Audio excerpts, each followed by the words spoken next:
नवोदय क्रांति प्रस्तुत करते हैं ऑनलाइन क्लास। नमस्कार जी सभी को।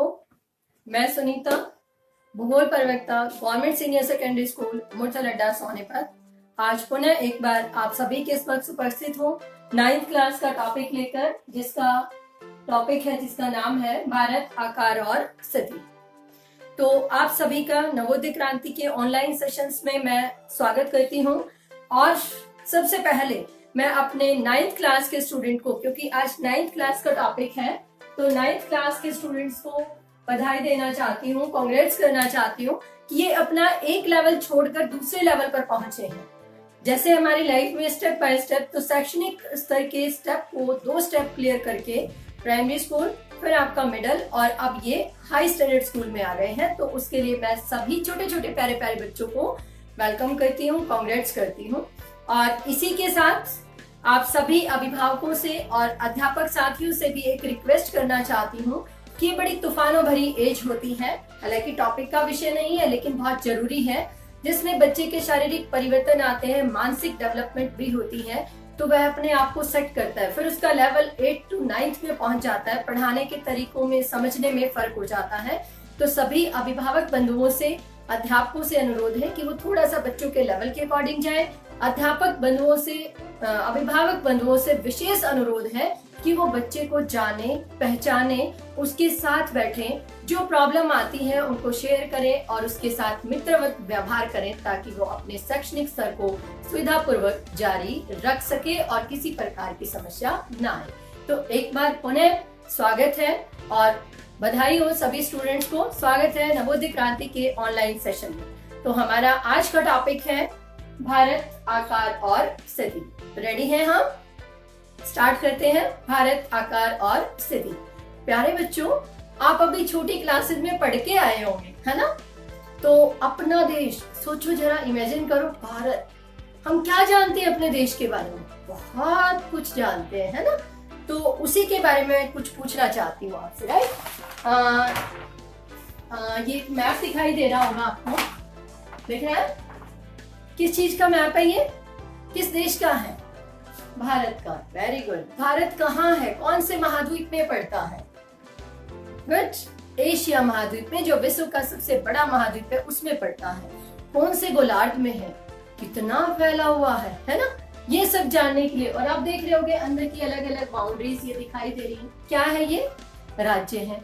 छोटे छोटे क्षेत्र भी दिख रहे होंगे।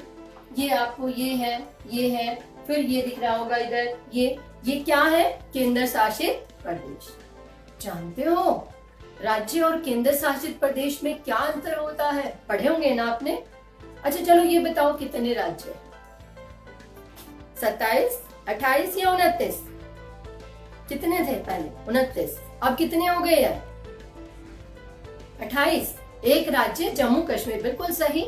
एक राज्य जो जम्मू कश्मीर था, जिसका विशेष संविधान था धारा 370 के अनुसार, वो केंद्र शासित प्रदेश में जम्मू और लद्दाख 2 में बट गया। तो इस समय केंद्र शासित प्रदेश कितने हो गए?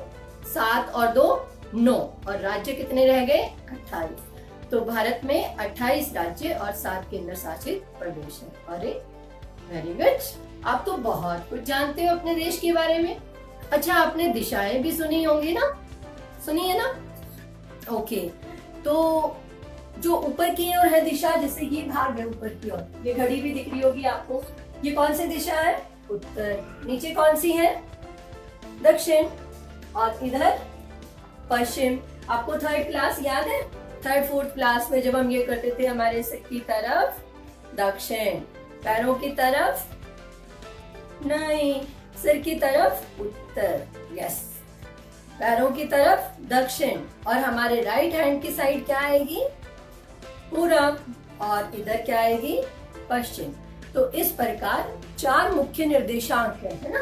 तो इसी के अनुसार भारत की स्थिति कहाँ है, उसमें क्या, ठीक है?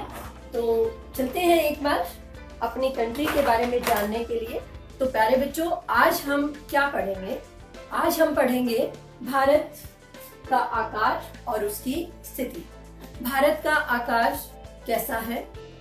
वह विश्व के विभिन्न देशों के मध्य कहाँ स्थित है? अक्षांशीय विस्तार कितना है? उसका देशांतरीय विस्तार कितना है, और हम क्या पढ़ेंगे, अक्षांश और भी करते रहना, अक्षांश और देशांतर रेखाओं का क्या महत्व है। ठीक है, और स्थानीय समय, स्थानीय और परमाणिक समय के बारे में देखेंगे। भारत की स्थिति दूसरे देशों के संदर्भ में कैसी है, उसकी महत्ता क्या है, महत्व क्या है, और इसके साथ ही प्यारे बच्चों हम पढ़ेंगे हमारे पड़ोसी देश कौन कौन से हैं। ठीक है, तो आज हम क्या करने वाले हैं, भारत की आकार और स्थिति के बारे में जानकारी प्राप्त करेंगे। Right, okay, let's move towards the chapter in detail. Right, तो भारत एक विशाल देश है, अभी हमने देखा काफी विस्तृत देश है ना। अगर हम, जैसे मैंने ये ग्लोब ड्रॉ किया है और यहाँ पर मैं आपको ये वर्ल्ड मैप दिखाना चाहूंगी, ये हमें बीच बीच में जरूरत पड़ेगी और आप ध्यान से देखना है इसको। राइट, ऊपर लिखा है ना संसार का मानचित्र। अब इसमें जो ये बहुत बड़ा दिखाई दे रहा है यहाँ से, और ये सारा भाग, ये आपका क्या है, मार्कर से शायद आपको क्लियर दिखेगा। राइट, ये क्या है, हमारा एशिया महाद्वीप। ठीक है, और भारत इस एशिया महाद्वीप में कहाँ पर है, देखो कौन से महाद्वीप में है, एशिया में। कहाँ पड़ता है, पूर्वी क्षेत्र में, एशिया महाद्वीप के उत्तर पूर्व की ओर पड़ता है। तो ये तो मैप पर इसकी स्थिति है ना। अब हम देखते हैं कि भारत का आकार कैसा है, क्योंकि सबसे पहले हमने उसके आकार के बारे में जानना है, वो कहाँ स्थित है। तो भारत एक विस्तृत भौगोलिक क्षेत्रफल वाला देश है, जिसमें अगर अक्षांशीय और देशांतरीय विस्तार की बात करते हैं तो वो है 8 डिग्री, नोट कर लेना, 4 मिनट नॉर्थ उत्तर से, 37 डिग्री 6 मिनट उत्तर अक्षांश। ठीक है, अब आपने अक्षांश देशांतर रेखाएं पढ़ी होंगी, ये ग्लोब दिखा रखा है यहाँ पर। ठीक है, ये देखो बीच से कौन सी रेखा जा रही है, 0 डिग्री, भूमध्य रेखा। राइट, अब इससे ऊपर जो गोले का भाग है इसको हम क्या कहते हैं, उत्तरी गोलार्ध, मतलब गोले का आधा भाग, उसको गोलार्ध कहते हैं। उत्तर में है तो उत्तरी और दक्षिण में है तो दक्षिणी गोलार्ध। राइट, तो ये इसके साथ साथ जो रेखाएं पश्चिम और पूर्व की ओर खींची जाती है भूमध्य रेखा के समानांतर, उनको हम क्या कहते हैं, अक्षांश रेखाएं। ठीक है, तो भारत का अक्षांशीय विस्तार कितना है, 8 डिग्री। अब इसमें हम देखें इससे 37 डिग्री तक, तो 8 डिग्री 37 लगभग उत्तर में है ना, उत्तर उत्तर दिया हुआ है, तो मतलब इससे ऊपर की ओर आएगा 8 डिग्री लगभग यहाँ से और यहाँ तक। ये तो अक्षांश का हो गया। अब देशांतरीय विस्तार कितना है, 68 डिग्री 7 मिनट पूर्व से, 97 डिग्री 25 मिनट पूर्वी देशांतर। ध्यान रहे, पूर्व से। ठीक है, जो ये लाइन आपको दिख रही है इसको मिनट कहते हैं, और जो ये दिख रहा है इसको हम क्या कहते हैं बच्चों, डिग्री, है ना। ध्यान रखना इस बात का। अब ये 68 डिग्री मतलब ये आपकी ऊपर की ओर से देशांतरीय विस्तार है ना, तो जो ये निर्देशांक है बीच का, जो दोनों गोलार्धों ध्रुवों को जोड़ता है, उत्तर और दक्षिण को, ये हमारी क्या है, केंद्रीय मध्य रेखा। ठीक है, इसके साथ साथ जो रेखाएं जोड़ती हुई, ध्रुवों को जोड़ती हुई खींची जाती है, वो क्या है, हमारी देशांतर रेखाएं। तो इनके अनुसार जो विस्तार है वो कितना है। अब जैसे ये 0 डिग्री है, 30, 60, 90, 120, 150 और 180। राइट, तो 68 डिग्री। अब 60 और ये इसके बीच में है 97 डिग्री लगभग यहाँ तक, तो हमारा भारत यहाँ पड़ता है। ठीक है, इसको मैं दूसरे पेन से करती हूँ ताकि आपको क्लियर हो जाए। क्लियर हो रहा है ना, हमारा भारत यहाँ पड़ता है। ठीक है, तो अब बताओ कौन सा हो गया। अगर हम इसको डिवाइड कर दें ग्लोब को, तो ये देखो, ये भूमध्य रेखा, तो उत्तर में या दक्षिण में, उत्तर में हुआ ना, तो उत्तरी गोलार्ध में हो गया। ये केंद्रीय मध्य रेखा, इधर पश्चिम और इधर पूर्व, तो किसमें हो गया, उत्तर पूर्व में पड़ता है। क्लियर हुआ। तो अक्षांशीय और देशांतरीय विस्तार कितना है भारत का, ये आपको दिया हुआ है। अगर हम इसमें अंतर देखेंगे तो ये लगभग 30 डिग्री का अंतर आ जाता है। कितना अंतर आता है, लगभग 30 डिग्री का, राइट। नोट कर लो आप, और ये बना सकते हो अगर पॉसिबल है तो, अदरवाइज इसको हम बनाए रखेंगे, इससे काफी कुछ क्लियर होना है ना। तो अब हमें पहले पता चला कि भारत का आकार यानी भारत की स्थिति, भारत कहाँ स्थित है, ठीक है। तो कौन से गोलार्ध में, एशिया महाद्वीप में है, और उत्तरी गोलार्ध में पूर्व की ओर है, ठीक है। 8 डिग्री 4 मिनट से 37 डिग्री 6 मिनट अक्षांशों के मध्य, और 68 डिग्री से 97 डिग्री पूर्वी देशांतर के मध्य फैला, ठीक है। अब हम दूसरा मैप लेते हैं, इस मैप की सहायता से हम इसको क्लियर करेंगे, ठीक है। अब आपने ग्लोब पे देखा, ये देखो दिख रहा है ना क्लियर आपको, ओके। अब हम इसको क्लियर करेंगे, आप बहुत ध्यान से पढ़ना, बड़ा मजा आएगा आपको पढ़ने में, है ना। बिल्कुल भी आपको लगेगा नहीं कि आप घबरा गए हो या पढ़ रहे हो, मजा लेके पढ़, राइट। तो ये आपका कितना है ऊपर, 37 डिग्री, ये मैं यहाँ लिख देती हूँ, आपको नोट कर लेना आप भी। ये रेखा जो जा रही है ये हमारी 37 डिग्री 6 मिनट उत्तर की ओर, राइट। नीचे का ये जो पार्ट है, यहां से अगर हम इसमें रेखा ऐसे गुजारते हैं तो ये कितनी है, 8 डिग्री 4 मिनट उत्तरी अक्षांश। तो ये उत्तर का विस्तार हो गया, उत्तर और दक्षिण में। उत्तर में क्या है, जम्मू कश्मीर, नीचे ये भाग क्या है, कन्याकुमारी। तो अगर हम इसको यहां से और यहां तक अगर इसका पूरा विस्तार देखते हैं तो पता है ये कितना है, 3200, नोट करो बेटा साथ साथ, 3214 किलोमीटर। दिख रहा है ना आपको, सुनाई भी दे रहा होगा, कोई प्रॉब्लम तो नहीं है। अगर कोई दिक्कत हो तो मुझे बताते रहना। ये हो गया। अब ये क्या है, पश्चिम का भाग है, तो 68 डिग्री 7 मिनट पूर्व से, और इधर 97 डिग्री 25 मिनट पूर्व की ओर, ठीक है। अब यहाँ सौराष्ट्र से लेकर और यहाँ तक अगर हम पूरा विस्तार देखते हैं, किसमें, पूर्व और पश्चिम में देखते हैं, तो ये कितना बनता है, लगभग 2933 किलोमीटर, है ना। अब आपके माइंड में क्वेश्चन आ रहा होगा, ये तो बहुत ज्यादा दिख रहा है जी, जबकि ये ज्यादा है। यस, क्वेश्चन आना चाहिए, ये ज्यादा है, लेकिन बच्चों देखो ध्यान से ग्लोब पर, है ना।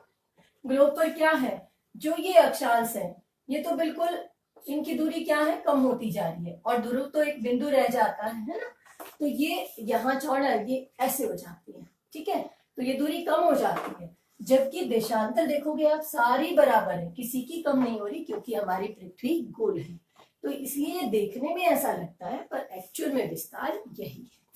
ये इसलिए लगता है क्योंकि अक्षांश रेखाओं के बीच की दूरी, जो अक्षांश है, वो ऊपर की ओर जाते जाते, ध्रुवों की ओर जाते जाते एक बिंदु रह जाती है, उनकी दूरी कम हो जाती है, जबकि देशांतर बराबर रहती है। क्लियर हो गया, गुड, वेरी गुड। इससे आगे हम चलते हैं कि इसके उत्तर दक्षिण की ओर, पूर्व पश्चिम की ओर क्या है। देखो ये आपकी बुक जो आप सीबीएसई की साइट से, एनसीईआरटी की साइट से लेंगे, ये इसमें बिल्कुल क्लियर दिखा रखा है भारत की स्थिति क्या है, कहाँ है, ठीक है। अब और स्थिति क्या है, उत्तर की ओर यहाँ देखें तो ये ऊपर हमारा है हिमालय पर्वत। क्या है, हिमालय पर्वत। भारत के दक्षिण में क्या है, हिंद महासागर। क्या है, हिंद महासागर। इसी के दो पार्ट हैं हिंद के, इधर की और जलीय क्षेत्र है, इसको हम कहते हैं अरब सागर। क्या कहते हैं इसको, क्या है ये, अरब सागर। इधर क्या है, ये बंगाल की खाड़ी, ठीक है। और ये जो बीच का पार्ट देख रहे हो, ये आपके सारे राज्यों की सीमाएं हैं। आप बहुत ध्यान से देखो एक बार मैप को, बहुत ध्यान से, इसमें आपको कुछ दिखाई देगा। देखो ऊपर की ओर आपको दिख रही है ये लाइन, ये लाइन पता है कैसे दिख रही है, यहां से लेकर और ये पूरी लाइन, इसके साथ कोई जल नहीं है, है ना, तो इसको हम क्या कहते हैं, स्थलीय सीमा। अब वो स्थलीय सीमा कितनी है, 15,200 किलोमीटर। और ये सीमा पता है ऐसे है, यहां से और यहां तक। क्यों है ये पता है, ये अंतरराष्ट्रीय सीमा को इसी प्रकार दिखाया जाता है। अनेक राष्ट्र लगते हैं साथ में, यहाँ भी, ये अलग अलग, तो विभिन्न राष्ट्रों के बीच जो सीमा होती है उसको हम क्या कहते हैं, अंतरराष्ट्रीय सीमा। Is it clear? ओके। अब जो नीचे वाला पार्ट है, देखो यहाँ अरब सागर, यहाँ बंगाल की खाड़ी, ये हिंद महासागर, यहां से लेकर और ये सारा पार्ट यहाँ तक जल से घिरा हुआ है, और उसके साथ ये स्थलीय भाग है। तो जल के साथ जो स्थल की सीमा लगती है उसको हम क्या कहते हैं बच्चों, तटरेखा। क्या कहते हैं, तटरेखा, है ना। तो यहां से लेकर और यहां तक ये पूरी, और जो कैसे दिखा रखी है, ऐसी सीधी, ये इस तटरेखा की लंबाई पता है कितनी है, 6,000 किलोमीटर। लेकिन इसमें ये अंडमान निकोबार द्वीप समूह, ये लक्षद्वीप भी है, जिसकी राजधानी क्या है, कवरत्ती। नोट करना, जिसकी राजधानी क्या है, कवरत्ती। और ये जो द्वीप है ये क्या है, अंडमान और निकोबार द्वीप समूह। क्या है, अंडमान और निकोबार। पता है इनमें भारतीय संघ का दक्षिणी बिंदु इंदिरा पॉइंट है, जो 2004 में सुनामी आई थी ना, उस समय समुद्र में विलीन हो गया था। क्लियर? अगर भारतीय संघ मतलब राज्य और केंद्र शासित, तो ये भारत के केंद्र शासित प्रदेश है। जब आता है संघ का दक्षिणी बिंदु, तो हम किसकी बात कर रहे हैं, इसकी। और इसका अक्षांश पता है कितना है, 6 डिग्री 45 मिनट। कितना है, 6 डिग्री 45 मिनट उत्तर, राइट। और इसके दो पार्ट है जो हम वैसे तो अगले चैप्टर में करेंगे, पर फिर भी हमें पता होना चाहिए, राइट। देखो एक ये अलग, फिर ये बीच में कुछ रहेगा ना, फिर ये अलग। तो ऊपर वाला क्या है, अंडमान, नीचे वाला निकोबार। इनके बीच में ये जलीय क्षेत्र है, इसको कहते हैं 10 डिग्री चैनल, राइट। क्योंकि ये इन द्वीपों को, अंडमान और निकोबार को, 2 बराबर भागों में बांटता है। क्लियर हो गया? तो ये थी भारत की स्थिति कि भारत कहाँ स्थित है। ठीक है, अब हम करते हैं भारत का आकार। क्लियर हुआ यहाँ तक? अब हम भारत के आकार की ओर चलते हैं। आकार में भारत, अगर हम विश्व के, इसको हम उतारते हैं, थोड़ी देर फिर बात करेंगे इसकी, ठीक है। अगर हम विश्व के कुल भौगोलिक क्षेत्रफल को देखें, तो भारत विश्व के कुल भौगोलिक क्षेत्रफल के केवल 2.4% भाग पर रहता है। अब हमने क्या किया था, ये आकार। आगे हम क्या करेंगे, स्थिति। तो अब हम क्या कर रहे हैं, ये स्थिति। भारत विश्व के 2.4% भाग पर विस्तृत है, और जानते हो यहाँ पर लगभग 16.6% संसार की जनसंख्या निवास करती है। जिससे बिल्कुल क्लियर हो गया कि इतना छोटा सा भाग और इतनी जनसंख्या, देखो 2/16 लगभग 8 गुना अधिक जनसंख्या है। तो जनसंख्या के आधार पर भारत सघन बसा हुआ देश है। कौन सा, दूसरा बड़ा सघन बसा हुआ देश है।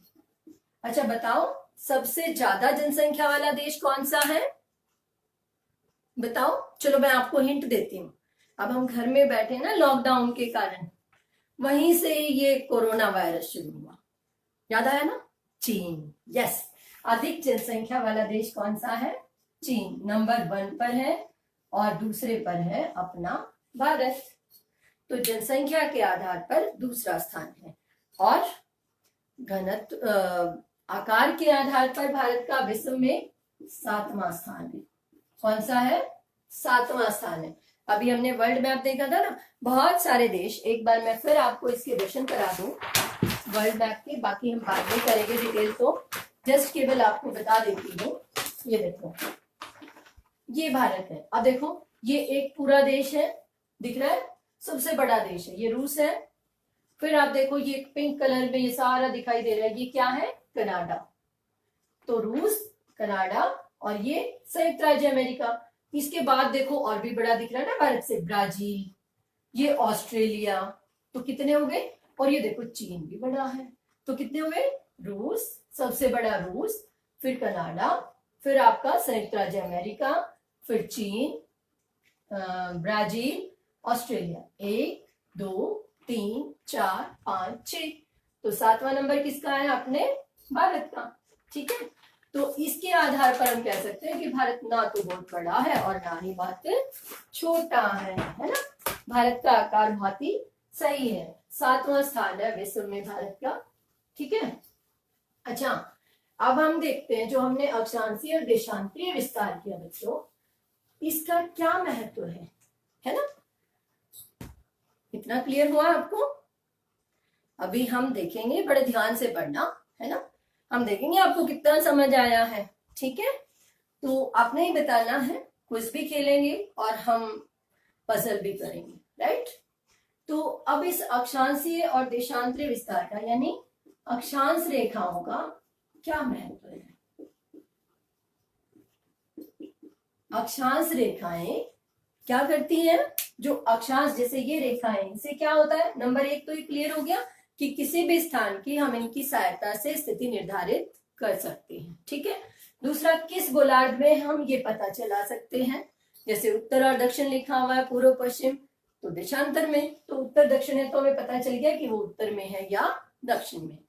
तो गोलार्ध का भी पता चला सकते हैं और तुलनात्मक अध्ययन भी कि कितना बड़ा है, इतना अक्षांश से विस्तार है तो ये इतना उत्तर दक्षिण में इतना बड़ा होगा, उसका भी हम अनुमान लगा सकते हैं। क्लियर? और प्यारे बच्चों, जैसे अक्षांश और देशांतर, तो अक्षांशों का महत्व है, जो हम ये रेखाएं देख रहे हैं इनको देशांतर कहते हैं, इनका भी अपना महत्व है। क्या महत्व है पता है? एक तो भाई कि देखो दोनों के स्थान के द्वारा ही तो हमें इनकी स्थिति का पता चला, तो देशांतर रेखाएं स्थिति निर्धारित करने में भी सहायता करती है ना? सहायता करती है ना?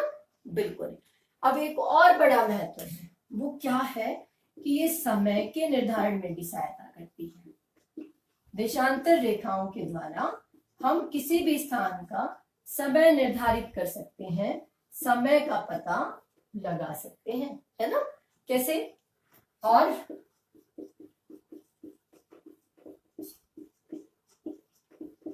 स्थानीय समय और मानक समय में क्या अंतर है, राइट? कैसे देशांतर रेखाओं का से समय का पता चलता है? ठीक है, देखते हैं कैसे पता चलता है। अभी हमने मैप देखा, तो मेरी एक सहेली है, वो पता है कहाँ रहती है? मैं यहाँ रहती हूँ और मेरी सहेली यहाँ रहती है। कोई भी नाम लिख देते हैं हम यहाँ पर, ठीक है? राम, या जो आपकी सहेली है वो सीमा यहाँ रहती है और दूसरी रीमा यहाँ रहती है। अब सीमा सुबह सुबह 5 बजे रीमा को फोन करती है, हेलो, वो उठी नहीं होती, तो वो उसे कहती है रीमा उठी नहीं है, अभी सूरज उदय हो गया, सूर्य उदय हो गया। तो वो कहती है, रीमा जो यहाँ रहती है गुजरात में, वो कहती है नहीं अभी कहाँ, अभी तो अंधेरा है। ऐसे नींद में उठती है और कहती है नहीं अभी तो अंधेरा है। तो वो कहती है अरे नहीं सूर्य उदय हो गया। तो दोनों में अंतर आ गया ना। अब वो कहती है नहीं फिर मेरे यहाँ तो 8 बजे से निकलेगा, मतलब इतनी देर। हाँ, पर सूर्य तो एक ही बार में निकलता है ना, ऐसा तो है नहीं कि अलग अलग जगह। तो ये क्या है? स्थानीय समय। फिर वो घड़ी देखती है, ठीक है, वो घड़ी देखती, वो कहती है हाँ समय तो यही हुआ है, हमारे यहाँ भी यही टाइम है, आपके यहाँ भी, मेरे भी यहाँ भी यही हुआ है। फिर ये अंतर क्यों आ गया? तो ये पता है किस कारण आया? स्थानीय समय और मानक समय के कारण आया बच्चों, है ना। अब इसका निर्धारण कैसे करते हैं? सबसे पहले आपके लिए क्वेश्चन है कि स्थानीय समय क्या है? स्थानीय समय किसी भी अक्षेत्र का जो सूर्य की स्थिति के अनुसार होता है। जिस स्थान की स्थिति, मान लो कोई स्थान, मैं इसको रब करती हूँ, है ना, आपको शायद विजिबल नहीं होगा बार बार। तो जैसे अगर हम यहाँ पर छोटा सा इंडिया का मैप ड्रॉ कर लेते हैं तो इससे हमारा काम चल जाएगा, है ना। आपको समझ आ रहा है ना? आना तो चाहिए भाई, है ना। हम इससे अपना काम चलाने की कोशिश करेंगे और आपको समझ भी आएगा, ठीक है। अब वो यहां रहती है, ये पूर्व में है ना और ये पश्चिम में है, तो इसमें अंतर यहाँ 68 डिग्री 7 मिनट पूर्व, तो यहाँ 97 डिग्री 25 मिनट पूर्व है ना। अब इनमें लगभग 30 डिग्री का अंतर है। तो यहाँ पर सूर्य उदित हुआ दिखाई देता है, यहाँ नहीं, जबकि उदित हो जाता है। तो किसी स्थान विशेष के अनुसार, किसी स्थान पर सूर्य की स्थिति के अनुसार जो समय होता है उसको हम स्थानीय समय कहते हैं, ठीक है। अब यहाँ क्यों अंतर आया, बताओ क्यों आया? हमारी पृथ्वी घूमती है ना सूर्य के चारों ओर, तो घूमती हुई पृथ्वी 360 अंश जब घूमती है तो कितने घंटे में घूमती है? 24 घंटे में, है ना। अपने अक्ष पर 24 घंटे में सूर्य का पूरा एक चक्कर कर देती है। तो 24 घंटे में कितनी मिनट हो गई? 1440, है ना। तो 1440 मिनट में पृथ्वी कितना घूमती है? 360। तो एक मिनट में कितना घूमेगी? 4 मिनट, है ना। तो एक डिग्री कितने मिनट में पार करेगी? 4 मिनट में। तो 1 डिग्री को पार करने में समय लेती है 4 मिनट। और यहाँ 30 डिग्री देशांतर का फर्क आ गया। तो 30 डिग्री को 1 मिनट को पार करने में लिया 4 मिनट, तो 30 को पार करने में कितना लेगी? 120 मिनट, अर्थात 1 घंटे में आप सभी को पता है कितने मिनट होती है? 60। तो ये कितना हो गया? 2 घंटे। तो 2 घंटे का अंतर आ जाता है, ठीक है। क्योंकि ये भाग पूर्व में है तो यहाँ 2 घंटे पहले सूर्य दिखाई देता है, जबकि यहाँ पर 2 घंटे बाद में दिखाई देता है। अब क्वेश्चन आ जाता है, पर हमारी घड़ियां तो सेम समय दिखाती है, वो क्या है? परमाणिक समय। जो किसी भी देश का परमाणिक समय होता है वो उसकी केंद्रीय मध्य रेखा से लिया जाता है ना। कहाँ से लिया जाता है? केंद्रीय मध्य रेखा से, वो जो लगभग देश के मध्य में होती है। भारत की जो अपनी केंद्रीय मध्य रेखा है वो यहाँ है। देशांतर पता है कितना है? नोट करो, 82.5 डिग्री पूर्वी देशांतर। इसको ऐसे भी लिखते हैं और इसको आप ऐसे भी लिख सकते हो, ठीक है। जो इलाहाबाद के पास से गुजरती है, क्योंकि ये हमारे भारत को 2 बराबर भागों में बांटती है। तो इसके अनुसार, जैसे यहाँ मान लो 12 बजे है, तो 12 बजे हम अपनी घड़ियों को इसके अनुसार सेट करेंगे, तो जो समय होगा वो घड़ियां एक ही दिखाएंगी, लेकिन सूर्य की स्थिति के अनुसार समय में परिवर्तन आ जाएगा। क्लियर हो गया? ओके। नाउ आप एक क्वेश्चन है, आप किसी भी स्थान का समय ले सकते हो कि कोई स्थान, क्वेश्चन है, कोई स्थान ए बी से ए पर 1 बजा हुआ है, दोपहर का 1 PM का टाइम है। बी स्थान वहां से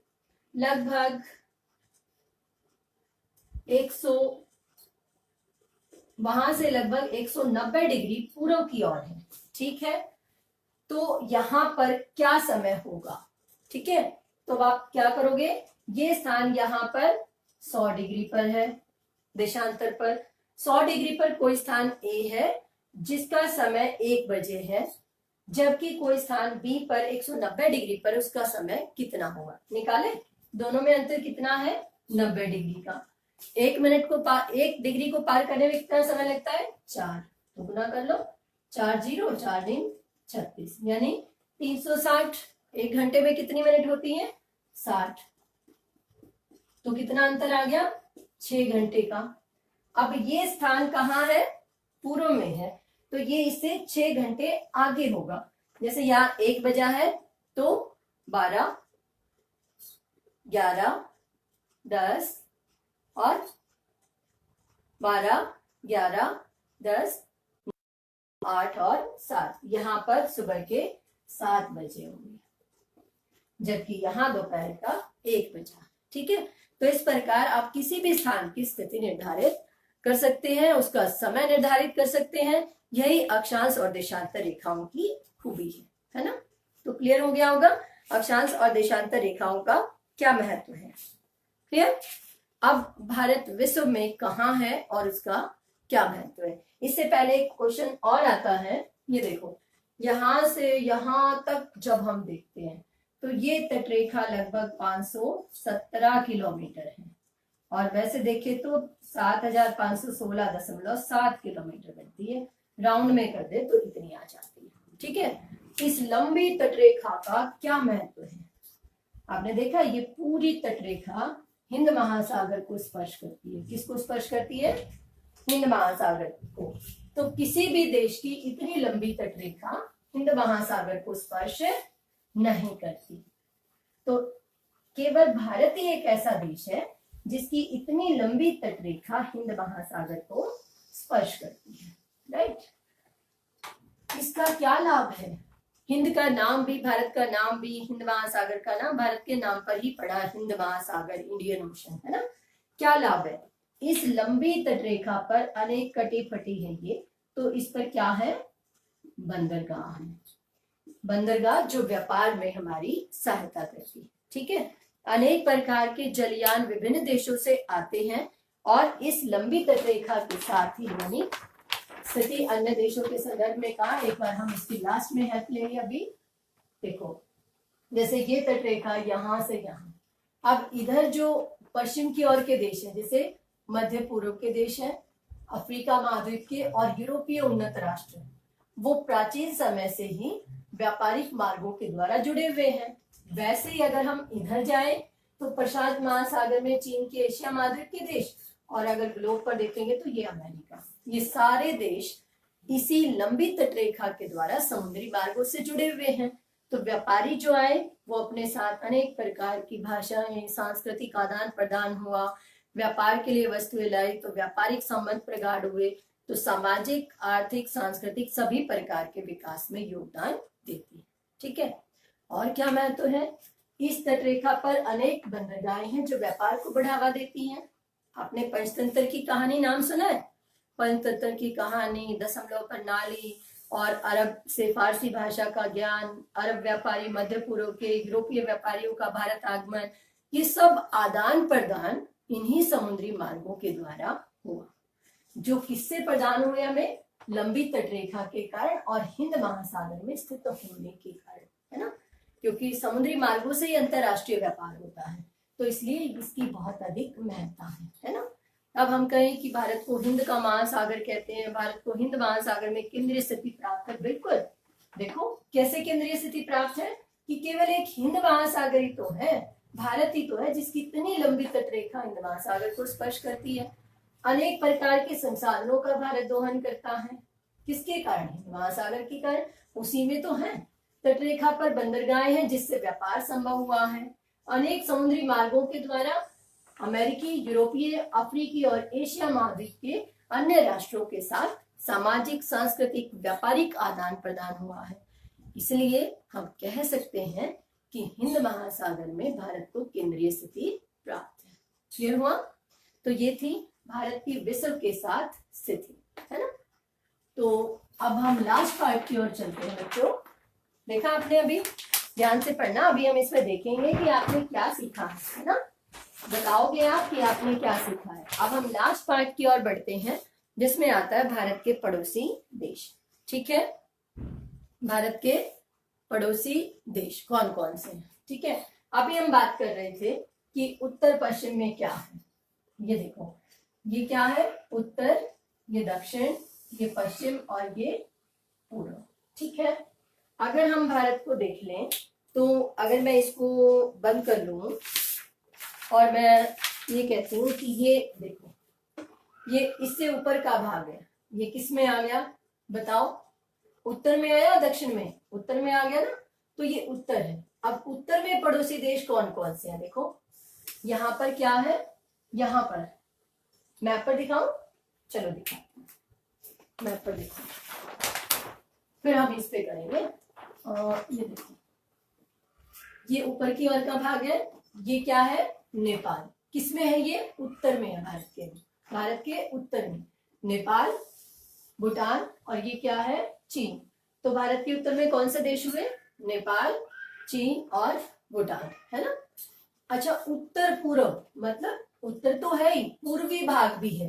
अगर हम इसको दो भागों में ऐसे बांट दें तो पूर्व की ओर भी है। कौन कौन से हैं? ये म्यांमार है, लिखा हुआ है ना म्यांमार, और ये क्या है? बांग्लादेश। तो उत्तर पूर्व में होगी म्यांमार और बांग्लादेश। यहां से अगर हम देखेंगे तो आगे इंडोनेशिया आ जाएगा। ठीक है, अब हम चलते हैं दक्षिण की ओर। किधर जाएंगे? ऊपर या नीचे? नीचे, है ना। दक्षिण नीचे है ना। ये देखो, ये कौन सा देश है? श्रीलंका। इसी के साथ छोटा सा द्वीप ये दिख रहा होगा आपको, मालदीव। ये दोनों ही द्वीपीय पड़ोसी देश है। द्वीप क्या होता है? जो चारों ओर से जल से घिरा होता है। तो श्रीलंका और मालदीव ये भारत के दक्षिणी द्वीपीय पड़ोसी देश है। अब ये आ गया उत्तर पश्चिम में, है ना। उत्तर पश्चिम में क्या है? ये दिख रहा है आपको? पाकिस्तान। ये क्या है? अफगानिस्तान। तो ये उत्तर पश्चिम में होंगे। पाकिस्तान और भारत के बीच में जो सीमा रेखा, इसको हम क्या कहते हैं? रेड क्लिफ लाइन, जो रेड क्लिफ मुआहदे के द्वारा निर्धारित की थी। चीन और भारत के बीच जो यहां से सीमा रेखा आरंभ होती है, यहां से, जिसको हम कहते हैं मैकमोहन लाइन, जो दोनों देशों को एक दूसरे से अलग करती है। राइट। तो ये थे हमारे पड़ोसी देश, और इसीलिए भारत के विशाल आकार, भौगोलिक विस्तार, इन सभी के कारण भारत को उपमहाद्वीप की संज्ञा भी दी जाती है। क्लियर? ओके, चैप्टर यहाँ पर हमारा क्लियर होता है। इसमें शायद कोई प्रॉब्लम नहीं होगी आपको। एक बार फिर से चैप्टर को रिवाइज करते हैं। Now it's your turn. अब आपने बताना है ये सब क्या है, कैसे आए, राइट। मैं ये कंप्लीट पार्ट कर दूँ, ठीक है। और हम मैप पे ये कल करेंगे। ये हमारा होमवर्क भी है। हम अपने इंडिया के बारे में क्या जाना वो सब लिखेंगे, ठीक है। अच्छा, अब चलते हैं, आप साथ साथ पढ़िएगा। ये दिखाई दे रहा है मैप आपको? ये देखो, दिख रहा होगा ना। इस टाइप से आपको मैप बनाना है। मैं क्वेश्चंस भी नोट करा रही हूँ और साथ साथ आपको ये फिल करना है, ठीक है। अभी हम करते हैं आपके साथ ही। चल, अब यहां से यहां तक, यहां से लेकर, और ये आपने देखा, ये हमारी क्या है? लंबी तट रेखा। अच्छा, अब पश्चिम में भाग है तो पश्चिमी हो गया, पूर्व में है तो पूर्वी हो गया। अब आपको बताना है कि पूर्वी तट रेखा, या ये पश्चिमी है, ये पूर्वी, पूर्वी तट रेखा पर स्थित राज्य कौन कौन से हैं? ये पूर्वी तट रेखा है ना, बताओ, शाबाश। देखो, पश्चिमी बंगाल, उड़ीसा, साथ साथ करते रहना, मैं इनको ऐसे भर दी हूँ, राइट। पश्चिमी बंगाल, ये उड़ीसा, ये क्या है? आंध्र प्रदेश, और ये क्या है? तमिलनाडु। तो कितने राज्य हुए पूर्वी तट रेखा के पास? 4, ठीक है। पश्चिमी तट रेखा पर राज्य कौन से हैं? तमिलनाडु, गुजरात, महाराष्ट्र, ये कर्नाटक, और ये आपका केरल। 1, 2, तमिलनाडु, महाराष्ट्र, गोवा, कर्नाटक और केरल। 1, 2, 3, 4, 5। तो 5 हो गए। तो क्लियर हो गया तटरेखा पर कितने राज्य हैं? 5, और पूर्वी पर ये 4 राज्य हैं, ठीक है।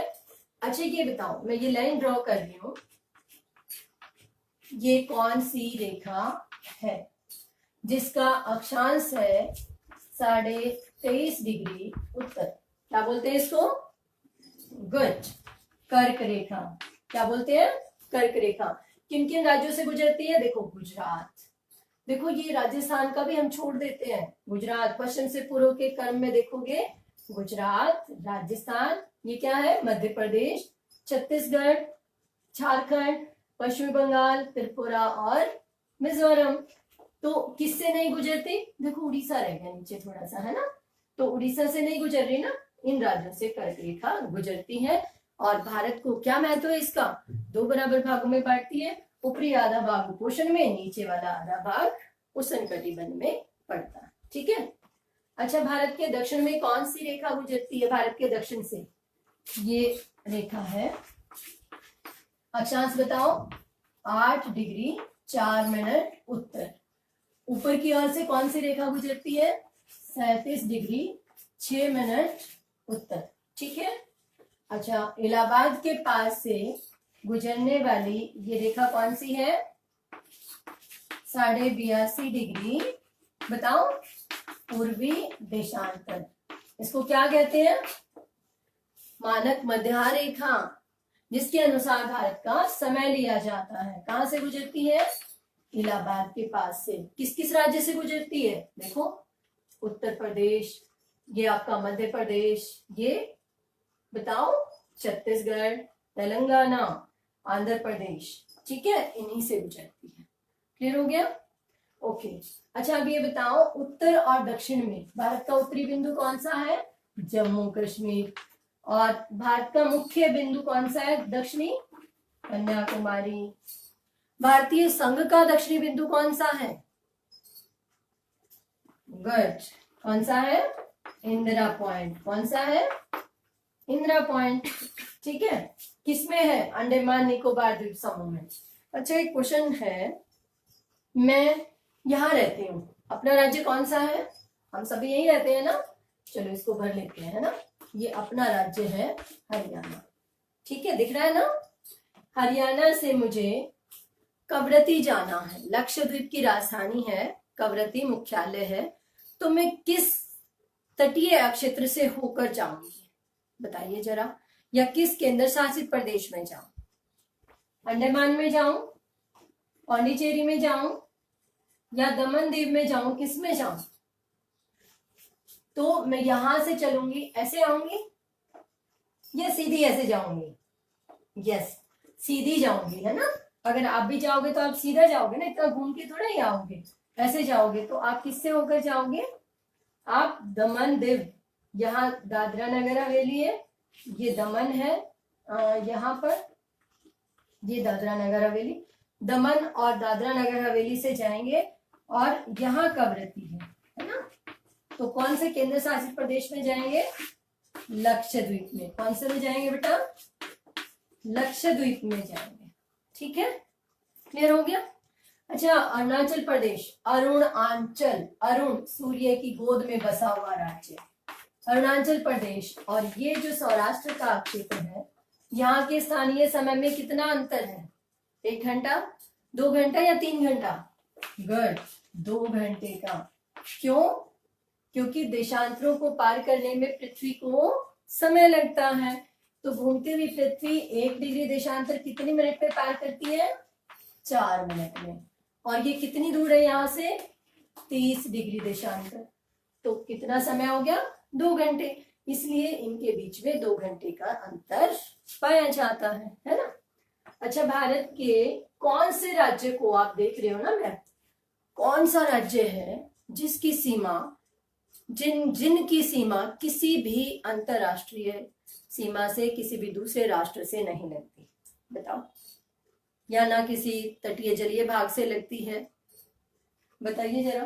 देखो, इसकी लगती है ना, यहां से भी, यहां से भी, है ना। इसकी भी लगती है, पंजाब की भी, यहाँ की भी। तो एक राज्य तो हो गया हमारा हरियाणा, है ना। ये उत्तर प्रदेश की भी लगती है, उत्तराखंड की भी लगती है, ये सब लगती है ना। दूसरा राज्य कौन सा हो गया हमारा? इससे भरते हैं, क्लियर लगेगा। ये आपका हो गया झारखंड, है ना। तीसरा बीच में कौन सा है? ये मध्य प्रदेश। और देखो, और तेलंगाना, इसकी भी तो नहीं लगती, नहीं लगती ना। और इधर देखो, देखो इसकी लगती है असम की, ये मेघालय है, इसकी तो लगती है बांग्लादेश में। देखो हम गलती करते हैं ना, असम की, देखो बेटा लगती है असम की सीमा, ऊपर भूटान से लगती है, यहाँ नीचे देखो ये बांग्लादेश से लग रही है, पश्चिम बंगाल की भी लग रही है, सिक्किम की भी लगती है ना।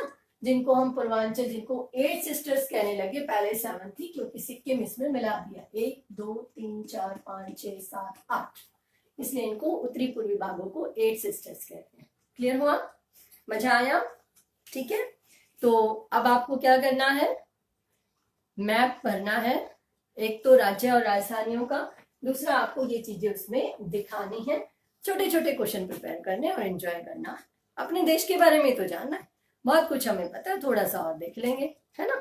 और कोई भी देशांतर लेके किसी भी स्थान का समय निर्धारित करके देख लेना, ठीक है। आई होप चैप्टर समझ आया होगा। तो आप ध्यान से चैप्टर को दोबारा पढ़ना, अपनी सीबीएसई की एनसीईआरटी की साइट पे जाके एनसीईआरटी की बुक वहां से ले लेना। हरियाणा बोर्ड की ही होती है एनसीईआरटी की बुक, वही लगती है हरियाणा बोर्ड में भी, सीबीएसई में भी।